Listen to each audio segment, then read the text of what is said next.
Lesson 4 for July 20 to 26, Mercy and Justice in Psalms and Proverbs. Tuesday, July 23, A King's Promises. Question, read Psalm 101. Though written for leaders, what important counsel can we take from it for ourselves, whatever our position in life? Psalm 101, beginning at verse 1. I will sing of mercy and justice. To you, O Lord, I will sing praises. I will behave wisely in a perfect way. Oh, when will you come to me? I will walk within my house with a perfect heart.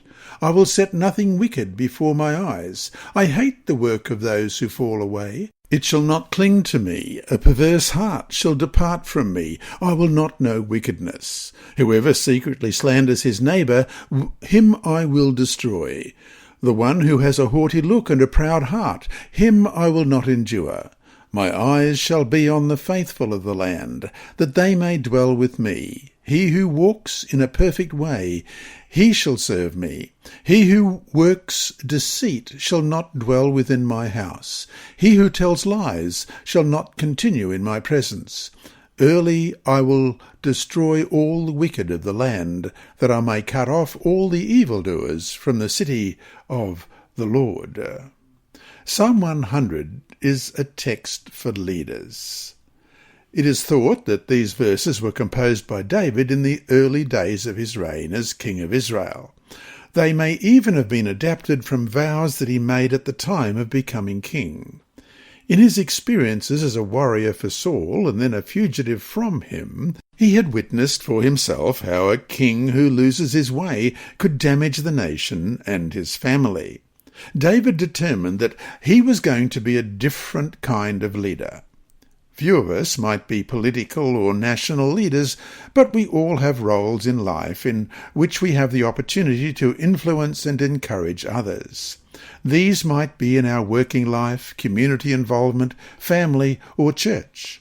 As Ellen White comments on one of these settings of leadership, the vows of David, she says in Counsels to Parents, Teachers and Students, page 119, recorded in the 101st Psalm, should be the vows of all upon whom rest the responsibilities of guiding the influences of the home.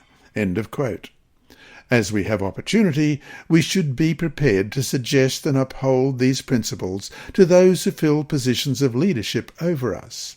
And all of us, in our leadership and places of influence, have the opportunity to apply David's leadership principles in order to help us be a blessing to others. The starting point for David is honouring God for his mercy and justice, as we read in verse 1 of chapter 101. I will sing of mercy and justice. To you, O Lord, I will sing praises, which become the foundation for everything David sought to uphold by his leadership. He sought to learn and practice these same characteristics in his life and work.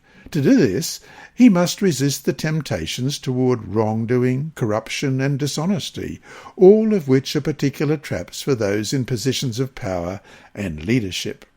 Knowing how important good counselors were to help him to do right, David pledges to seek out trustworthy advisers and to appoint honest officials. Justice and mercy were to mark his leadership, even among those who worked with and for him. And so to finish the day, we might not be in a position to have advisers and officials, but how can we fill our lives with influences that help us to live and to lead where we can with justice and mercy for those who need it? You have been listening to a reading of the Adult Sabbath School Bible Study Guide by Dr. Percy Harold from Queensland, Australia. This service is brought to you by Hope Channel, the Sabbath School Department, and Christian Services for the Blind. Remember, God is always faithful.